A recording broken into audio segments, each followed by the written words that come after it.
Hello everyone, this is Ben Swinger. Thank you for your interest in watching our video here from Hamlin Seed Company's 2021 fungicide test that we did on corn.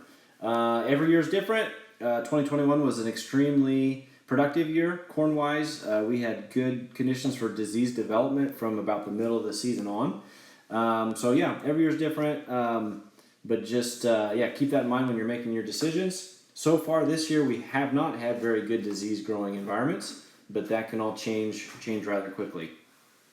So one opportunity we had was a sprayer skip from our aerial applicator. We fungicided this field. You can obviously see this strip received no fungicide versus the rest of the field. We had 254 bushels per acre in that strip that did not receive fungicide. The area that did receive fungicide, the strip right next to it, was 269 bushels per acre. So we had about $100 an acre increase from a fungicide and a quarter pound of boron at tassel application on this field this last year. The test that we set out to do, we did 2 passes of fungicide versus 1 pass of fungicide.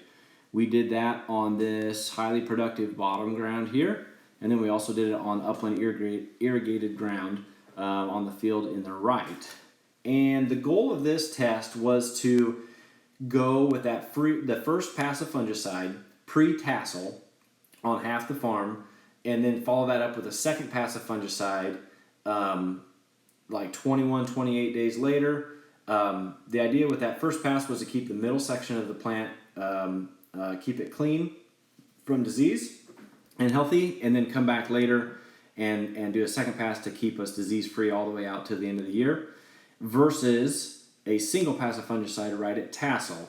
Both of these had half a pound of boron on it.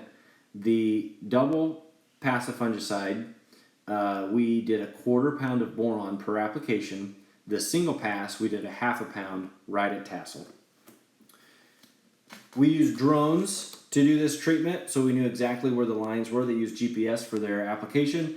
So we knew exactly where that line was for evaluating these tests. So I'll show you some imagery and some pictures from the bottom because that's where we saw the biggest visual response. Here's August 27th. You can obviously tell that this backside of the bottom here received 2 passes of fungicide versus 1 pass on the front side. Here's just a picture of it, a little bit different angle. Here's the line right here. Everything this direction received 2 passes of fungicide. Everything on the front side here got 1. We are seeing some brown show up on this picture of where these plants are just starting to senesce, starting to black layer, starting to die. On the back side, we definitely have more green. We've got a yellow strip here, and then a little bit of yellow, a couple patches back here.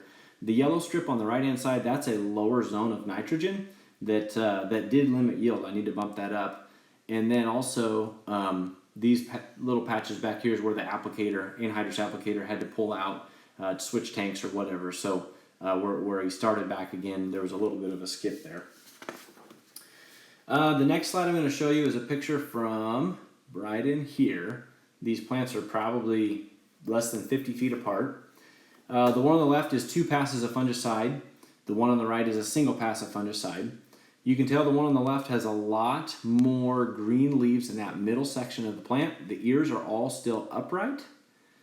The one on the left, the leaves are starting to turn brown, starting to senesce, and the ears are pointing down. They're basically black layered. They're shutting down. And then also, if you look in the upper canopy, you can tell that on the 2 passes of fungicide, we have a much cleaner upper canopy versus the single pass. That fungicide's just ran its course. It's out of gas. It's done for the year.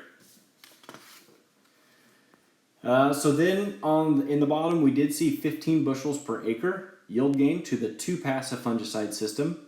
This was Beck's 6414, which is a hybrid that responds well to fungicide.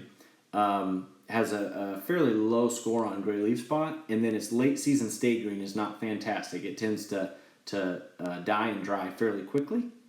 And so I think that all contributes to the yield gain that we saw here. I didn't put any images from the irrigated on this just because we didn't see as near as stark visual symptoms, but I did put I did put in the financials of it. So the bottom ground trial, 15 bushels per acre yield gain, net after a cost of treatment of $22 net. That's an $83 per acre gain. The irrigated upland trial, 6 bushel per acre yield gain. So net after treatment cost is $20 an acre. And so what does that mean? This year, I think on a just on average upland ground, we need to look for disease presence and what our moisture levels are when it's time to make that decision. But we've seen good results over the years with fungicide applications, similar to what we've seen here in this strip. And then as far as the 2-pass versus single, I think in highly productive bottom ground, where that's more of a conducive environment for disease, and then also on irrigated upland ground, it's something to definitely try, is that 2-pass of fungicide.